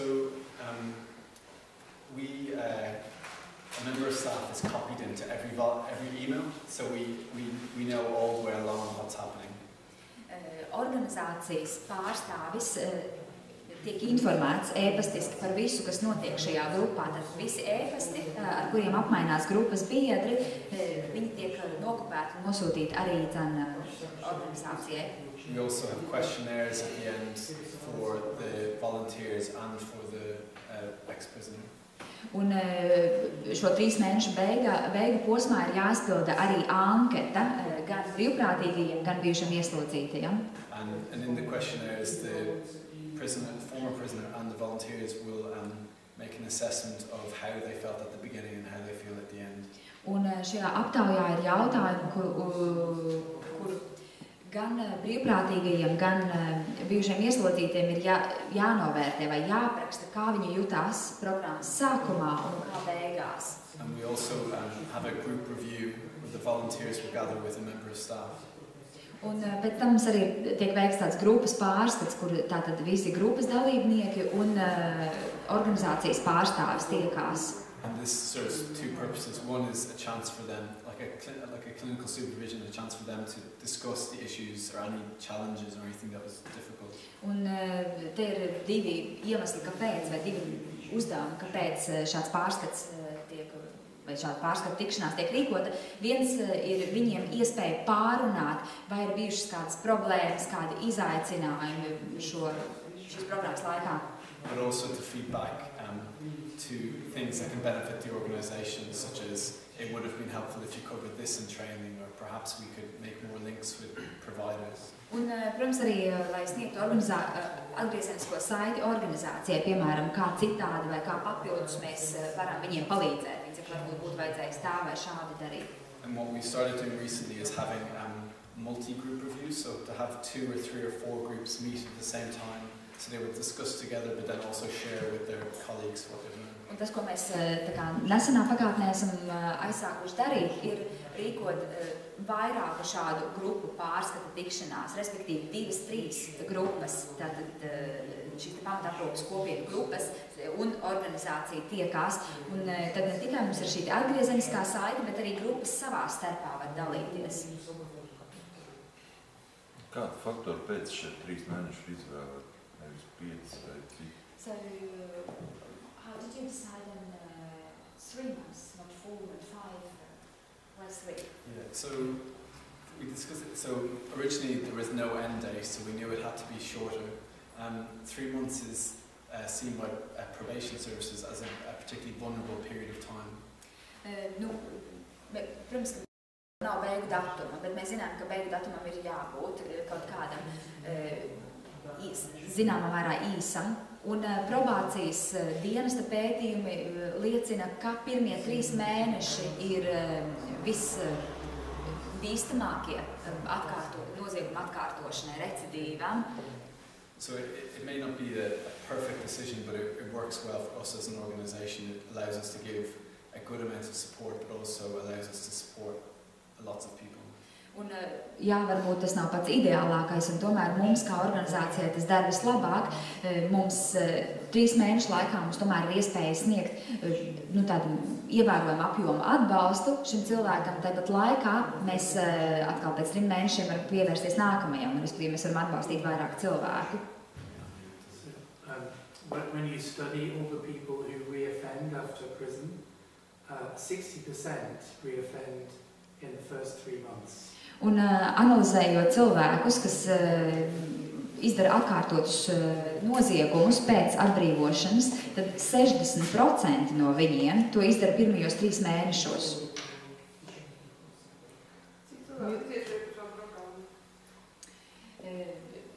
Gadā jūs domājat, vai... Do you have any statistics on how many people have used your services in the back? So last year it was in London we had 31 people.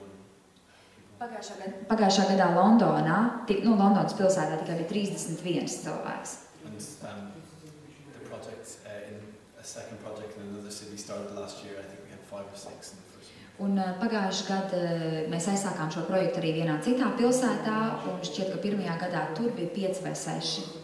Because we have 4 volunteers and because it's an intensive program and it's expensive with the funds, it will never be hundreds of people. Jo tā ir laikietilpīga programma, un tur mums bija... How many volunteers we had there? So we have around 80. Altogether? No, just in basic care community. Un tad mums ir 80 brīvprātīgi, un tas ir ierobežots skaits. Šī ir ļoti laikietilpīga, resursietilpīga programma, tāpēc mēs apzināmies, ka šie cipari nekad nebūs 100. So we see ourselves as a specialist project rather than a huge project.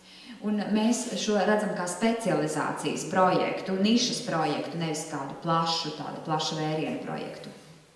Tagad jums pēc likuma arī ir tā, ka tas ieslodzītais atgriežas un tajā dzīves vietā, no kuras viņš ir nācis, ja viņš var iegūt dzīvu. What does your law provide?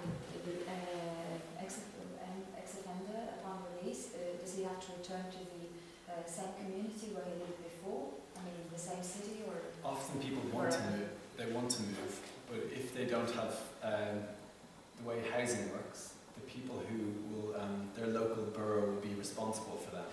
So it's not always possible for them to move to a new place if they want to be housed. The local borough has to The place where they're from, there'll be a place that has responsibility for them. Nu jā, atbild ir jā, jo tā pašvaldība, no kuras viņi ir nākoši, viņi ir atbildīgi par mājvietas nodrošināšanu šim cilvēkam. Pat, ja cilvēks gribētu pārvākties kaut kur citur, doties kaut kur citur, tad šis mājvietas jautājums kļūst akūts. And also the probation service can put limits on where they can live. Bet arī probācijas dienests viņš var novirzīt. So sometimes people relocate, but it's a difficult process. Un jā, reizēm cilvēki maina savu dzīves vietu, bet tad tas ir diezgan sarežģīts process. Yeah, we also have some people on electronic tags now. They have ankle bracelets and they have to live within an area or building. Un ir arī daļa ieslodzīto, kas tiek atbrīvoti, un viņiem ir jānēsā elektroniskās aproces ar potīti, kas nozīmē, ka viņu pārvietošanās, teritoriālā pārvietošanās ir ļoti stingri reglamentēta. But at the end of when they leave prison, they get £46, so €50. Tad, kad viņi iziet no cietuma, viņi saņem 46 mārciņas, kas ir aptuveni €50. Viņi tas ir priekšlaicīgi tie, kur tiek atbrīvoti ar draudzību, vai kas who received those £46? Those who were released before the sentence is over, or everybody? Everyone receives that. Visi. There's the problem with the money is people can only get it in cash, so they can't send it to they can't give them a check, or they can't transfer to a bank account. So it means there are stories in prisons where people will come out of the prison, and at the end of the prison road will be a group of drug dealers. Jā, un šie cilvēki šos €46 var saņemt mārciņas, var saņemt tikai skaidrā naudā. Viņas nevar pārskaitīt uz bankas kontu, bieži vien bankas konta nav, vai kaut kur citur nosūtīt ar kaut kādu čeku. Un, ko tas nozīmē realitātē, tad, kad cilvēks iznāk no cietuma, viņam ir šī skaidrā naudiņa uz rokas, un bieži vien ielas galā aiz vārtiem tur jau ir vesela grupa narkotiku tirgotāju. And a lot of people have a history of making poor decisions, so maybe going straight to the pub or spending all of it in one meal. Un, piemēram, cilvēkiem varbūt nav pieredzes, kā pārvaldīt naudas līdzekļus, kas nozīmē, ka realitātē viņi varbūt aiziet uz krogu un visu iztērē par vienu maltīti vai kādu dzērienu. Nē, man bija vēl jautājums. Nē, iepriekš pēdējais, man ir 2 jautājumi. Jūs šodien stāstījāt par vīrieti, tur viņš nav, Ryan, kurš 18 mēneši ir brīvībā, bet tenī pašā laikā viņam nav darba. Bet vai tā ir, ka Londonā nekvalificēts darbs, palīgdarbs, vai tiešām viņam nebija nekāds iespējas atrast kaut kādu darbu, jeb ir tā tendence strādāt tikai ekskluzīvu darbu?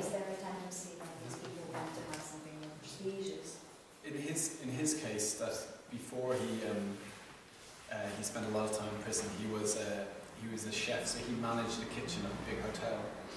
Pirms viņš nokļuva ieslodzījumā, viņa gadījumā, viņš bija pavārs, un viņš strādāja liels viesnīcas virtuvē. Yeah, so it probably is the case that if he was really desperate, he could have got other work. Un viņa gadījumā tiešām iespējams, ka ja situācija būtu pilnīgi izmisīga, tad viņš varētu dabūt citu darbu. Viņš meklē sev. He also had health issues to do with drug use, so I think he lost had severe breathing difficulties. That meant it may not be possible to work in the kitchen. Bet viņam arī bija veselības problēmas, kas izrietēja no viņa iepriekšējās narkotika atkarības. Viņš bija zaudējis plaušu, viņam bija elpošanas problēmas, kas nozīmē, ka viņš varbūt arī virtuvē nemaz nevar strādāt vairāk. Bet pie jums vai tā nav sistēma, kā bieži ieslodzītie tomēr vēlās labu darbu, nevis vienalga darbu? But how do you see the tendency, the trend that ex-offenders, they want to have a good job, not just simply a job? There's differences. I think what most people we work with want is they want a normal life. So people will they talk about not having a big house or a family. They talk about just being a normal member of society. So I think there is a desire for people to work and to study and be part of society. Jā, daži atbildot uz jūsu jautājumu, bet lielākoties runājot ar cilvēkiem, viņi saka, ka viņi vienkārši grib būt, lai viņiem ir normāla dzīve, lai viņi ir normāli sabiedrības locekļi, lai viņiem vienkārši būtu darbs. There can be a role for the volunteers to challenge if they have unhelpful views like this. They want to be a movie star. Then the volunteers might say, maybe you can take acting lessons, but also maybe get a job. Bet varbūt šeit arī brīvprātīgie kā reiz var spēlēt savu lomu, un ja cilvēkam šķiet, ka vienīgais, ko viņš var darīt, ir būt par filmu zvaigzni, tad brīvprātīgais var būt šī saprāta balss, kas aicina cilvēku, tā kā, jā, varbūt tu vari iziet aktieru meistarības kursus, tāpat laikā, tev paralēli vajadzētu vienkārši darbu. Brīvā laika organizācija. Es teicu 2. Kam? Brīvā laika bijušiem ieslodzītiem, viņiem ir brīvais Till laiks, 6 tik tālu. o'clock. Till 6 o'clock. 90 seconds. Es nesaprotu angliski. Līdz 6:00. Organization of free time. Netērē man laiku. Do you involve and engage them in any way? In how they spend their free time. Yeah, so a really important thing for people who have been in prison where every minute of your day is organised is it can be very difficult to cope with having nothing to do. No tiesas cilvēkiem, kas ir iznākuši no ieslodzījuma, tas var izrādīties liels izaicinājums, jo cietumā katra viņu minūte ir reglamentēta. Tagad mēs darām to, pēc tam to, un pēkšņi tev ir arī brīvais laiks, kad nav ko darīt. Or having too many options. Vai arī ir pārāk liela izvēle no tā, ko varētu darīt. So we would encourage them to volunteer, to do a course, to do something to give a structure to their. Un mūsu aicinājums ir mudināt viņus to izmantot saprātīgi, piemēram, piedalīties brīvprātīgo darbā, iziet kaut kādus kursus, kaut ko, kas viņiem pašiem var būt noderīgi, kaut ko mācīties. Often the first few days and weeks are very, very busy because there's so much to organise. But it's more after that, maybe the second month and the third month where they really need a structure. Lai arī jāsaka, pirmās nedēļas ir ļoti aizņemtas, ir ļoti daudz lietas jākārto un jāorganizē, un šis jautājums kļūst aktuālāks 2., 3. mēnesī pēc atbrīvošanas. One thing that I learned from this is that sometimes the best thing you can do is waste time together. Waste time together? Un tas, ko es esmu mācījies un novērojies, ka reizēm labākais, ko var darīt, ir notriekt laiku kopā.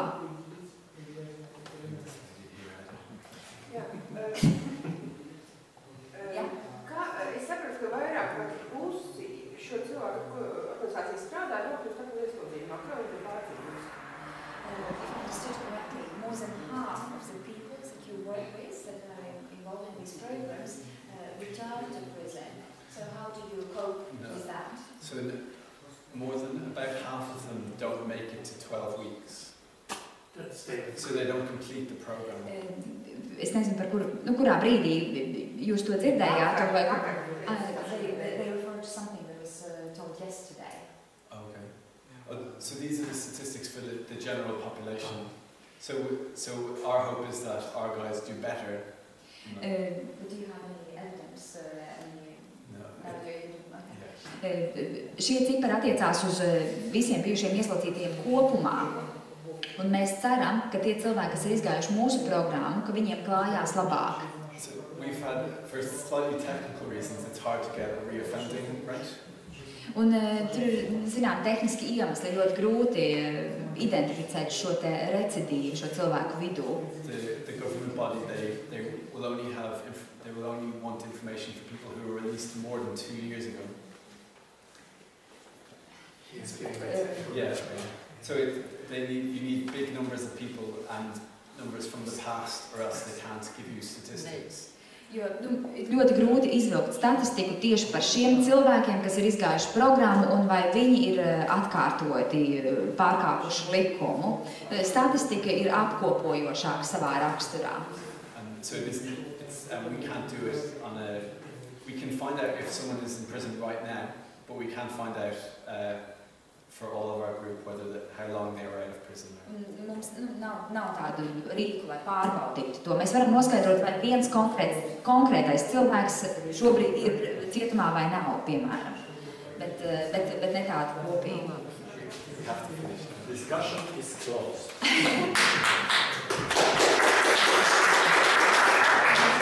Tā, tagad 5 minūtes goties pārtraukums, un tad būtu atpakaļ, un tad būs īpaši notikums, ko es uzreiz arī tad prezentēšu.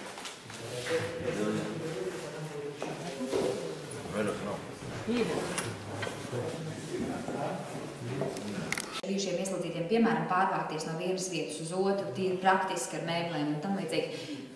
Tad, ja viņi to plāno atvērtā veidā, atklātā veidā, informē arī citus. You had a question? Jā, tas bija tieši tā. Kāpēc tā, ka cilvēks vienkārši ieguvis dzīvokļus un grib to parādīt. Tad mēs varam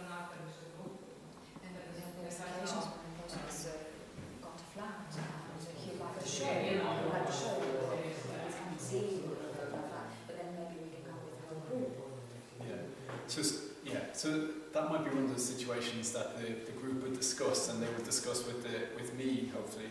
And if it was the case that everyone was very determined they wanted to do that, then maybe we could make a plan to do it in a safe way. Jā, šī būtu situācija, ko grupa savā starpā pārunātu, un cerams pārunātu ar mani, respektīvi ar organizācijas darbinieku vai tīklu darbinieku, kapelānu attiecīgo, un tad, tad varētu lemt par šādu darbību. That would be very different to just one person going back unplanned. Bet tas, protams, atšķirās no situācijas, kurā viens cilvēks no grupas, viens brīvprātīgais iet apciemot konkrēti to vienu bijušu ieslodzītu. I realize we don't have much time, but we try a few more. Laika vairs nav daudz atlicis, bet mēģinam vēl mazliet. Yeah. Everyone needs a break. Okay, so would you share some of your life experiences? Vai jūs dalītos ar savu dzīves pieredzi, kādiem saviem dzīves stāstiem? Would you lend the former prisoner some money? Nākamais, vai jūs aizdotu bijušam ieslodzītam naudu? Would you put your arm around the former prisoner if they were upset? Vai jūs apskautu bijušo ieslodzīto, ja viņš ir bēdīgs vai noskums, piemēram, ap pleciem? Would you let him put his arm around you to hug you in greeting? Vai jūs ļautu viņam jūs apskaut satiekoties? Kā mēs reizēm apskaujami?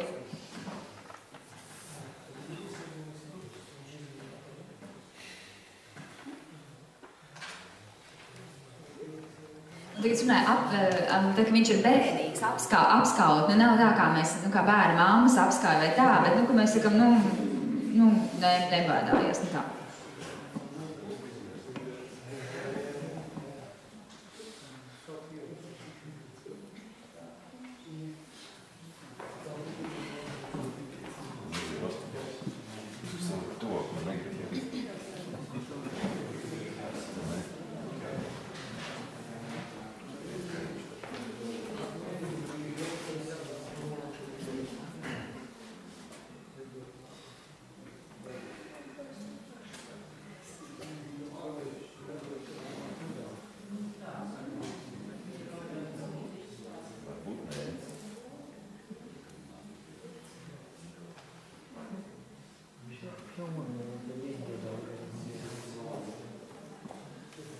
People ready to do that?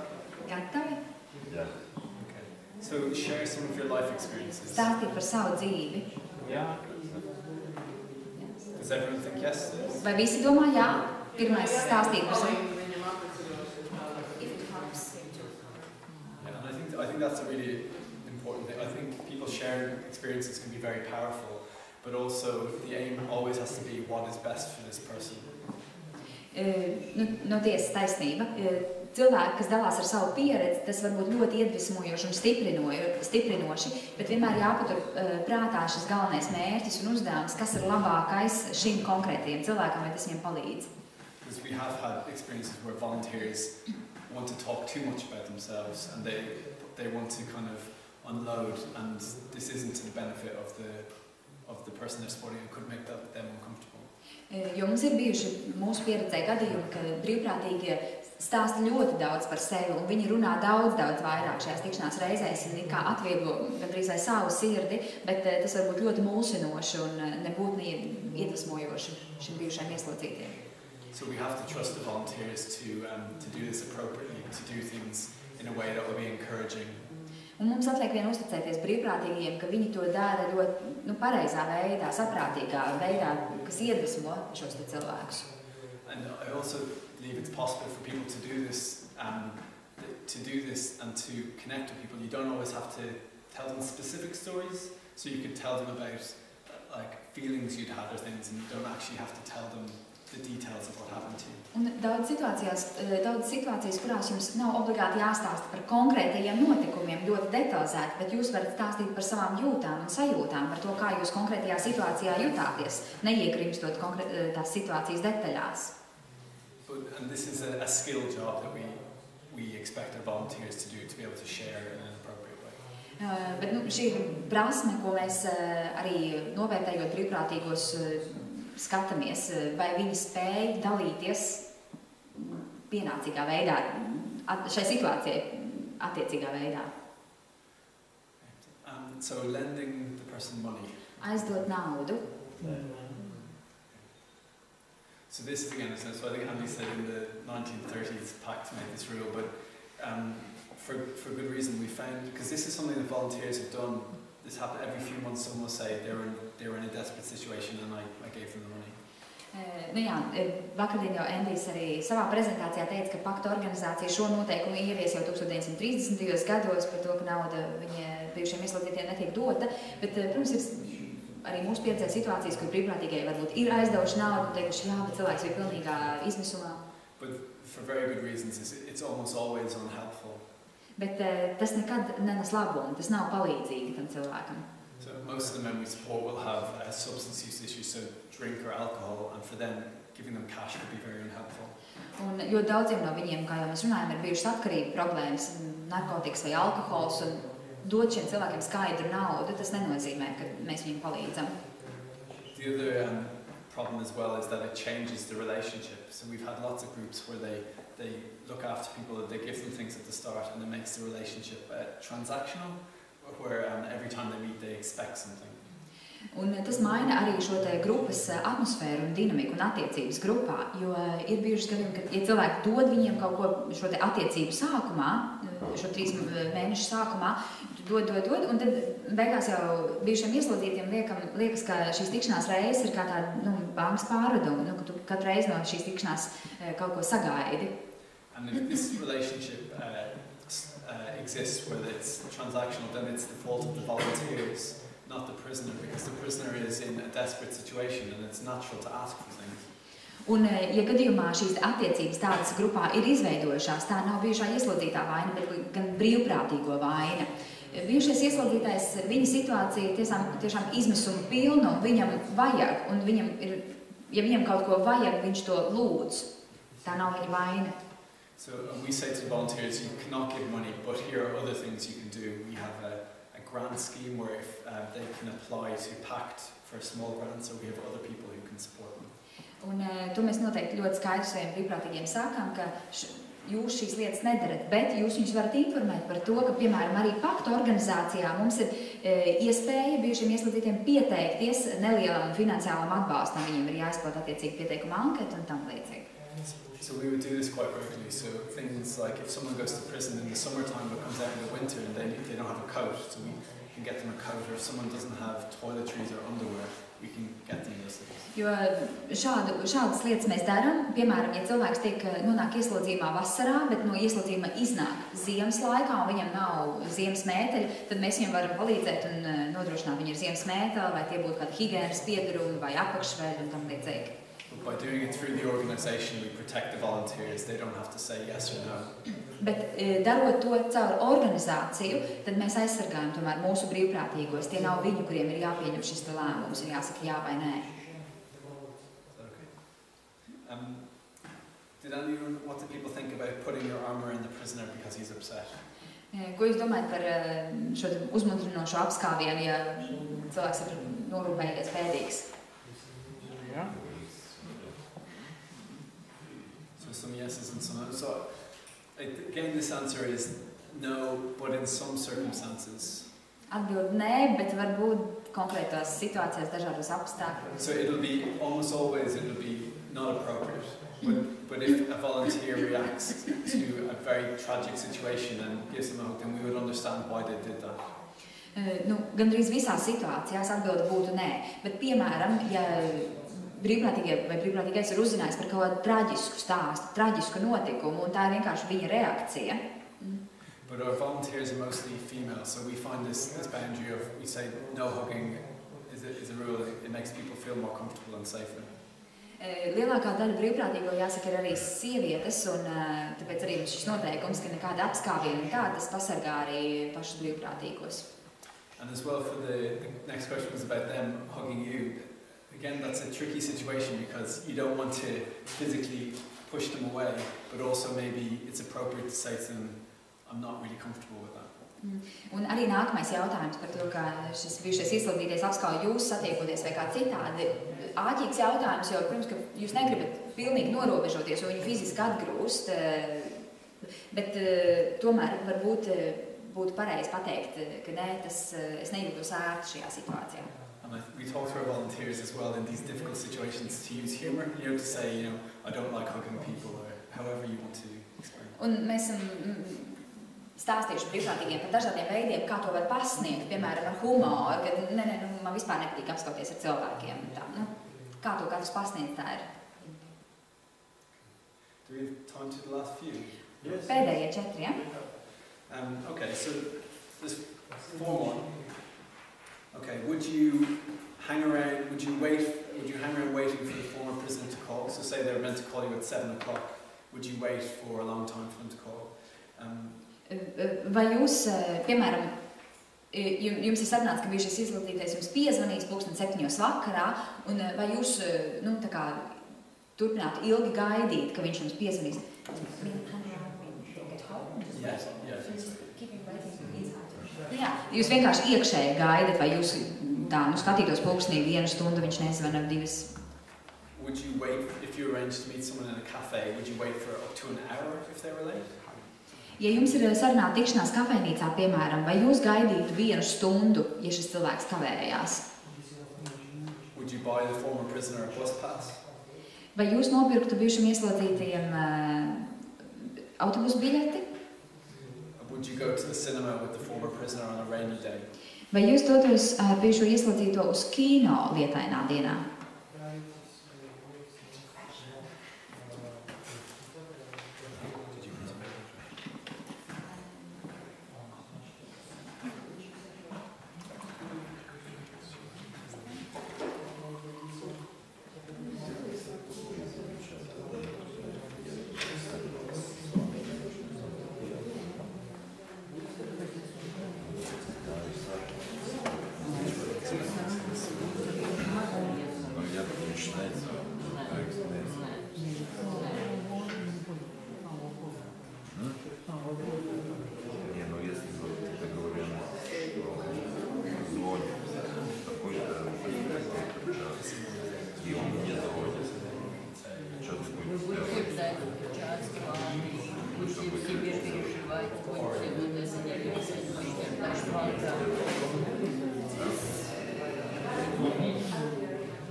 Vai jūs gaidītu šo cilvēku zvanu, ja viņš nezvana sarunātajā laikā?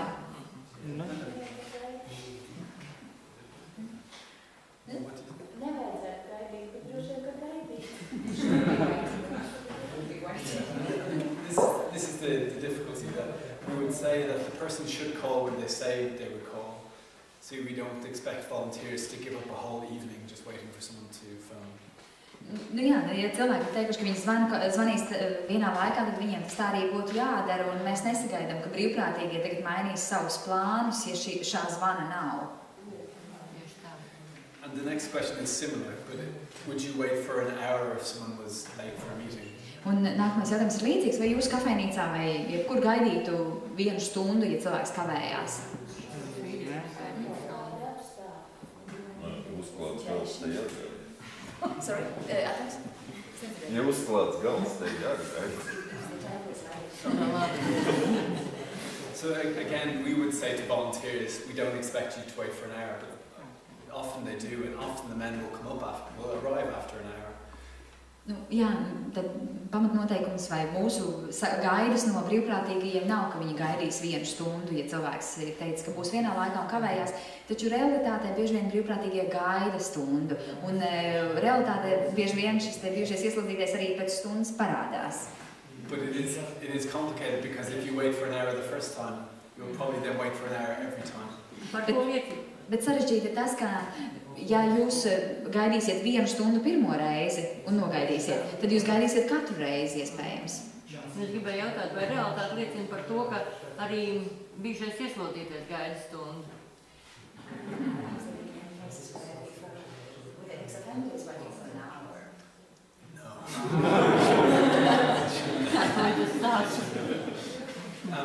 But it's up to the prisoners. We would do volunteers. We would say we don't expect you to, but sometimes they'll be worried about someone, or sometimes something will be happening, and they will be willing to wait.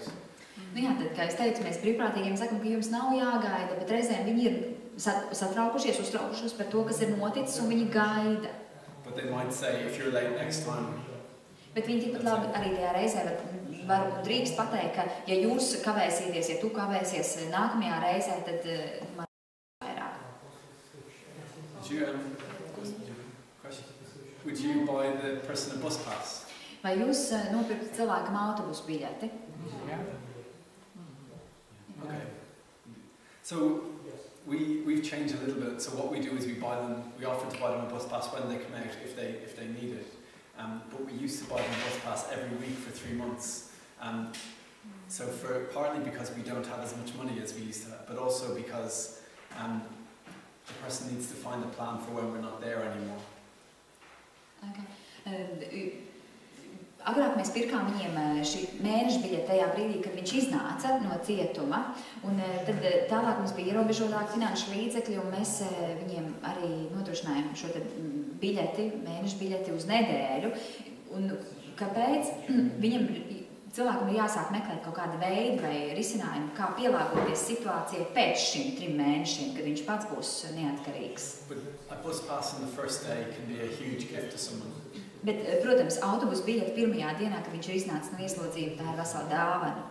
And sometimes these things can depend on your resources, but it is good to have rules for what you do so that you don't put volunteers in difficult situations.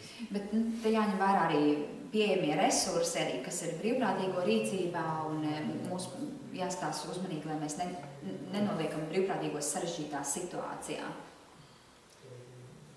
The cinema? Kino?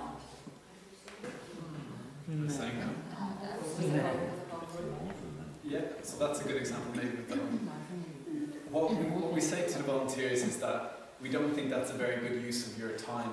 When you go to the cinema, you're not speaking to people, so we wouldn't advise it. But if someone does it, we're not going to throw them out.